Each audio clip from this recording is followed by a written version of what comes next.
That's right, it's finally time for Season 2 of Cockpit Review, where I review your home gaming cockpits. Today's video is brought to you by GameGlass. With GameGlass you can take control of your ship using a tablet or a phone. You can try it out using some of the free pre-made shots, or you can also make your own custom shots and share them with the community through the built-in marketplace. So gone are the days where you have no more rooms for all your key bindings. On top of that, GameGlass also supports Star Citizen, so follow the link in the video description and try GameGlass for free, and use offer code DTEA to get 5% off any purchase.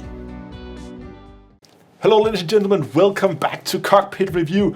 So good to be back with the Season 2, and we have a number of really cool cockpits that we're going to go over today. We're going to look at what people have in their homes, what they're using when they're playing computer games, what kind of equipment, what kind of funny and weird solutions people have found to their gaming needs. And we're going to start out here with Commander Rochi1. Rochi, I think, hope I pronounced that right. Rochi1. He wrote in and he listed the specs of his setup, and I think we're just going to go over it. First of all, obviously, he's running a triple monitor setup. I've often seen when people run triple monitor that they utilize all three for the game, so they get that like ultra wide kind of feel, like a little bit like a curved monitor feel. Obviously, he hasn't gone for this here. He's gone for the true elite setup with just one monitor for gaming and then dual monitors for all your third-party tools that you need for this game. Can we see where he's at the moment? Medup City or something? I don't know where that is. It's somewhere in Empire Space, clearly flying a cutter. He's running a triple monitor, as we can see. He lists them here as a Dell S2721 DGF monitors. Not familiar with those, but let's see what else he has on his desk. There's a mouse, and if I'm not mistaken, he did list, yeah, that is a G502, and what I really like is the keyboard here. Look at that. That's an OG Logitech G15. I had those in high school. I know a lot of people swear to these keyboards. I don't think they make them anymore. I don't know if they do, but that was like the keyboard to have in like the early 2000s. That was like the keyboard to have. Swiss Army knife, a pen, and an IPA. Controller here, it seems. Oh, actually dual controllers on a charger here. Also, another thing I noticed is a headset here and monitors underneath. And is that a second mouse? That does look like a second mouse. A USB hub there. Cool setup. I like the lamp up here, like shooting up in the ceiling, giving some ambient light. I think we get a better look at that. Oh, one other thing I want to comment on. That is, if I'm not mistaken, that's an old office chair where you've taken the arms and the rest off. I did that with my old chair as well, and use it as a footrest. It's awesome. If you have an old office chair you don't know what to do with, lower it as low as it will go. Get the armrest and the back off. Throw that away, and you have yourself a very, very good footrest when you're sitting and gaming. I had to throw mine out after the bunnies decided to use it as a sleeping pad. Oh, I just noticed that. Look at that. Oh, that is neat. You see that? Those are charging cables. That's a USB-C port, and I think that could probably be one of the. So he just have those there. They're probably hanging down here next to cooler or whatever that is, and then he can pull it up and then charge his phone. That's a neat little solution. I really like that. Okay, let's move on to the next one. Here we got a wide field of the room, and got ourselves a Star Wars fan. Nice. Somewhere in the basement we can see some high windows there. We can see that he's of course having a chair mounted that looks like the Monster Tech stuff, like with the extruded aluminum, and that is a Thrustmaster T16000M. FCS, it's more specific, he listed it here, but yeah, one of the few hostesses that actually has a linear throttle, that it's not like a lever that rotates, but that actually slides back and forth. One of the only hostesses I've seen that utilizes that setup, which of course is also what we have in game if you look carefully in Elite at least. SecretLab chair, nice to see with the lumbar pillow on there as well. And then he has a VR headset up here. He says that he's used occasionally VR with the Quest 2 that he has here. But it sounds like most of the time running monitor, then sometimes putting on the headset. Fridge there on the back for storing all your cold drinks when you stuff to drink doing your long play sessions. But yeah, looks like an awesome setup. Well done. Thanks a lot for sharing. Oh yeah, now I remember this one. This one is from Daraux on Discord. You'll see both some old ones, and you can actually see the development of his setup. This is a super cool one. So he's built his own like cockpit. We're gonna follow. You can see here some of the early stages of it, where he's taking some extruded aluminum and he's beginning to build up some frames here, showing the build process. And he's built this up.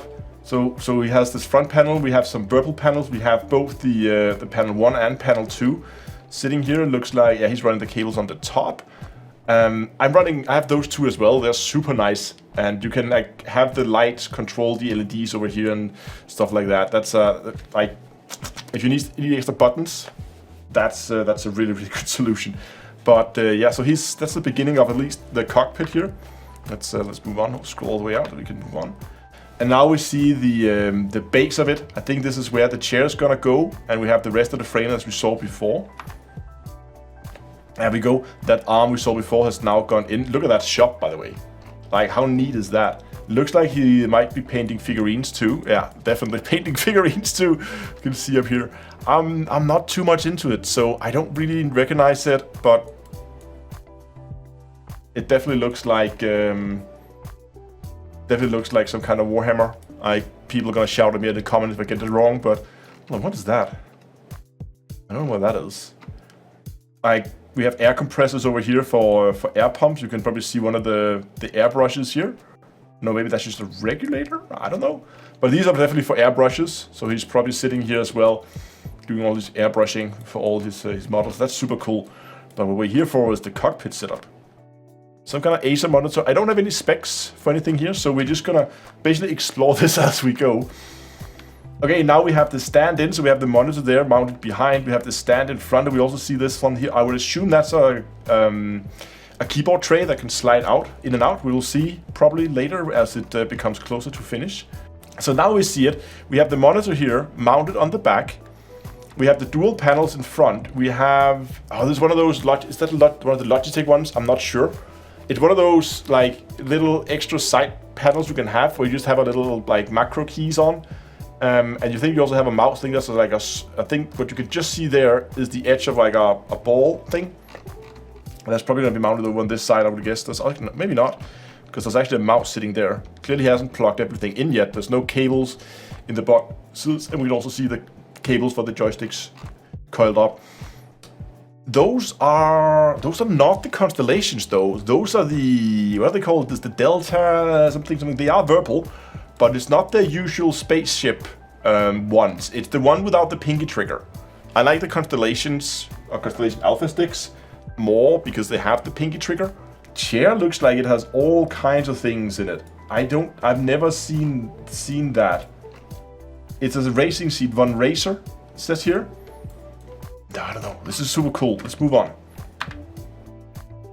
Okay, now we get a view from the cockpit seat itself. That's a nice view.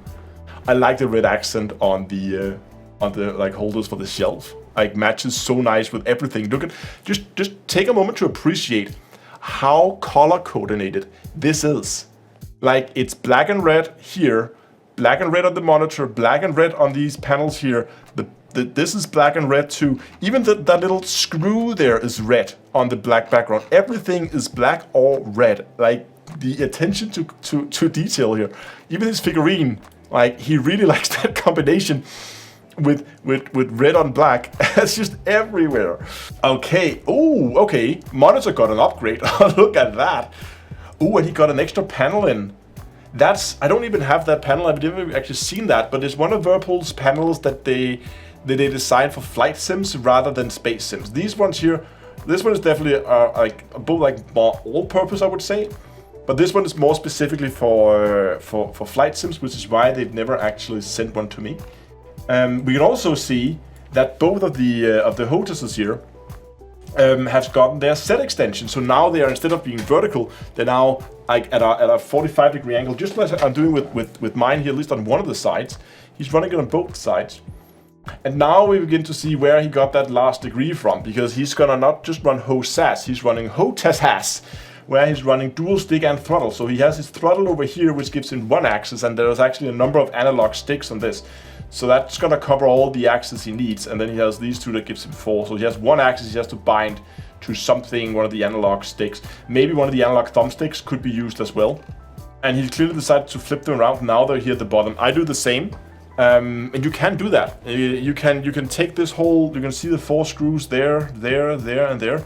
Unscrew those, you can take the whole front panel and all the electronics inside you can take out. And then just flip the whole thing around and then screw it back in the opposite direction, so you have the cables coming out down here instead. It's designed by that, it's in the manual that you can do it, and you can even take this one, the plate up here, you can screw that off and turn that around so that it's facing the right way if you really want to go up and pay attention to detail. Another view of the, oh, there we go. I think I saw it. He is running panels. So there's the last axis. I said that he has to bind something to a thumbstick somewhere, but nope, there's his last axis on the feet. Probably one of the most over-the-top setups that I have seen, completely custom built from the bottom up, and expensive. Like, there is easily, I'm gonna make a wild guess here and say, without computers, without the monitor, because I don't know how much the monitor is, I don't know how much the chair is, but just in Whirlpool gear, just the Whirlpool gear alone, we are probably looking at just shy of like 2,000 US, just for the joysticks, the throttles, the boxes. Then comes all the aluminum, then comes the chair, then comes the screen, and I'll guess with a setup like this, there's a pretty beefy computer hiding somewhere. So, wow, that's a cool setup, really, really awesome. Thanks a lot for sending that in as well. Next one here comes from Commander Sir Puma, and he actually also sent in his pictures for the last season, but then there was a whole server crash and I never got around to his pictures in the last season. So that's why we are doing his pictures now. First of all, that case would be excellent for a NAS. Like, if you, what do we have here, 6 drive bays, something like that, and some 5¼ inch bays up here that could potentially be converted into drive bays too, maybe. Plenty of storage room in this one. Not really sure what the 2 add-in cards are. That one kind of looks like a USB 3 interface that's not connected. But I'm not sure. Maybe it's like, instead of writing, I think maybe, because looking at where it's connected here on the board, so there you have the front panel connectors for like LEDs and power buttons and stuff like that. And that's usually where you would connect the front panel in. So it looks like maybe instead of routing the front panel to the front, he's routing it to the back. And then maybe that's another USB add-in card? I don't know. But there's some cards going on here, probably maybe for more USB ports, it's gonna be my guess. Right, now I recall this one. So what he's done here is he's using the drawers, as you can see, as kind of a platform to put his joysticks on. These are clearly screwed into these boards, so they are permanently attached to those. And then, if I remove the camera, you can see there's a USB hub up here that it connects to, and I would assume that cable there is probably, you can't see this high, but it's probably the one connecting, running here, and then down to this. And this is, by the way, is the Thrustmaster Warthog, as you can see here. It doesn't have twist, which I guess is why he has the Logitech panel pedals down here to give you that twist axis. But you can see now, actually, he's not in a space sim mode. Okay, so he's actually be able to convert his desk depending on what he's playing. So you can see right now he has it with a proper yoke. You have like levers here for whatever gear you're using, and those look like some kind of displays. At least that's for each of the items. You can see there, that actually looks like X52.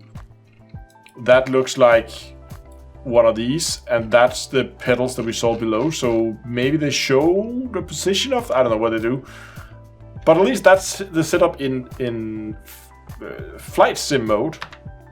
And here we have it in space sim mode. We actually see the flight sim gear over there.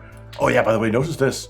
Remember we talked about the people using monitors to stretch the game out over? As he's doing here. You can see how the game is stretched out over 3 monitors. Not that the picture's getting stretched like that, but it has a very wide field of view. And that's why it may look a little funny out here, because you get that extreme field of view.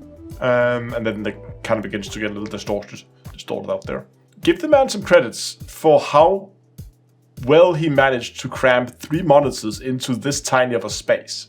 I have a monitor significantly bigger than this. I have a desk significantly bigger than this. I have 2 monitors, and I feel like it's a little cramped with all the stuff I want to have on it. You can even see here he has to MacGyver something here in order to get a place where you can actually mount the monitor arm. And I would assume something similar is happening over here on the other side. Okay, that was Commander Sir Puma. Thanks a lot for sending that in. The next one we have is from Commander Air Axis Kayan. And judging from the first picture, this looks like another DIY setup. Absolutely, look at that. Somehow, I guess he's mounting it directly to the armrest somehow. Maybe directly into the chair? I'm not really sure. This, right now, kind of reminds me, you see those crabs that have like one tiny claw on one side, then one huge claw on the other? You kind of get that vibe from it. But I'm guessing what's going to happen is he's going to have this thing be the actual armrest, and then this is going to be a plate where he can have a joystick or a HOTAS setting. Oh, here we have the finished product in action. Oh, look at that, with a hinge. So he has a thing here that goes across, probably with some support underneath there for the keyboard. And then that's an X52, not the Pro version, the normal version. Very good joystick. We have some pedals, hard to judge which ones it are, but there's definitely some pedals down there. Now, I'm guessing, yeah, there it is, that he's playing VR. And he's probably going to play it close to permanently. Because if you look at the monitor position compared to the chair, it's kind of offset to the side. What's this down here? Not sure. What are we looking at? Oh, yeah, okay. It's a guitar. It's the top of a guitar. You can see that's where the strings are here. That's where you adjust them. You can see the fretboard there and there. And here you have the top wooden piece of the guitar. It's a guitar seen from the top. Very nice DIY setup. I'm really curious how those armrests were attached, if they were attached into the back, or if they were just attached to the existing armrests, or how that was done. And there's of course one of the shots in the dark. We haven't seen much of those, but I did also mention, like, I know you guys love to include these, but they are really difficult to get a feeling for it on camera, how this looks with all the lights, because it always looks worse on camera because all the LEDs get completely blown out. When I do ask you guys to send in, I always say like you can include the night pictures, but please include something in the light as well, because otherwise we can't see anything. But yeah, looks really good. Awesome setup. Thanks a lot for sending that in. Those were the cockpits I decided to show in this round of cockpit review. If you want your home cockpit reviewed in a future episode, then do send them in to me at downtoearthastronomy@gmail.com, or get a hold of me on Discord and send the pictures to me there. And as I said, do send some pictures in the daylight, maybe with a short description of what equipment you have, stuff like that. Get it in my direction, and if you're lucky, I'll bring yours up in a future episode. Thanks for watching, and also next time, I'll see you guys in space.